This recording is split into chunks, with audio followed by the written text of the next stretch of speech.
Hey friends, it's Amy at Doki Doki Forest, and I have a question for you. What do you do with an old Chipotle takeout container? Well, if you are doing Junk Journal January and you are on day 20, which is texture, you might make a dragon with it. And that is what I am trying to do.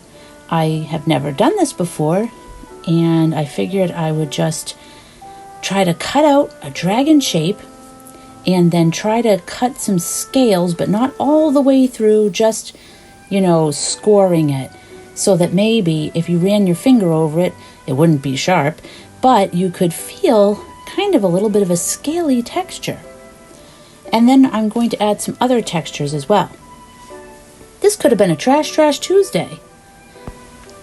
Oh, and I don't think I mentioned it, but this Junk Journal January is an open collab hosted by Meg Journals, and I will leave that information below.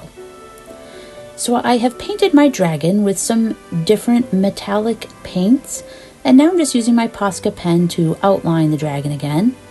We're going to gesso this page, which I thought would also give it a nice texture, so I want it to not be smooth.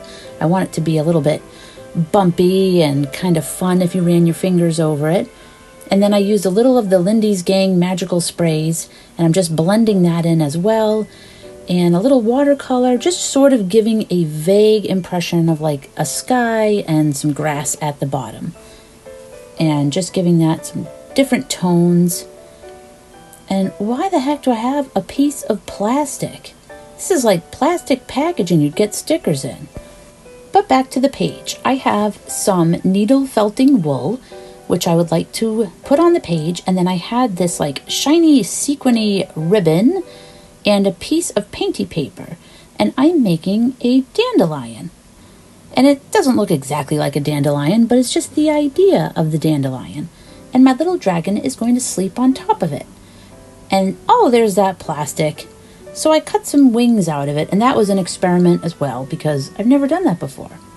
And then with the painty paper, I just cut out some horns and a couple little scales, and then I'm attaching the wings, and so I'm trying to get a few different textures on here, and it's basically an experiment and also kind of like Trash Tuesday because I'm reusing items and trying to give them a new purpose.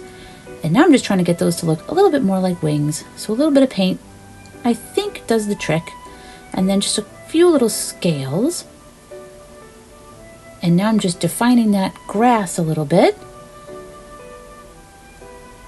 And this guy is pretty much all done. It was then that I realized I was doing the pages out of order. I was actually supposed to do hand-lettered first. But instead, I'm doing it second, but right next to texture. And I figured I could write a little story about the dragon sleeping on a dandelion. It says, once there lived a dragon who was so small they could sleep atop a dandelion. They didn't want to breathe fire or scare villagers or any of the other dragonish sorts of things. They much preferred to enjoy the feel of the sun on their scales and the fluff of flowers on their tummy. Legend says they may still exist. So if you are out for a walk and you happen to spy a dandelion, look closely. You just may spot a tiny dragon snoring away happily upon it. So those are my two pages. We've got hand-lettered and textured. I hope you enjoyed this video. Thank you so much for stopping by, and I'll see you again soon. Take care now.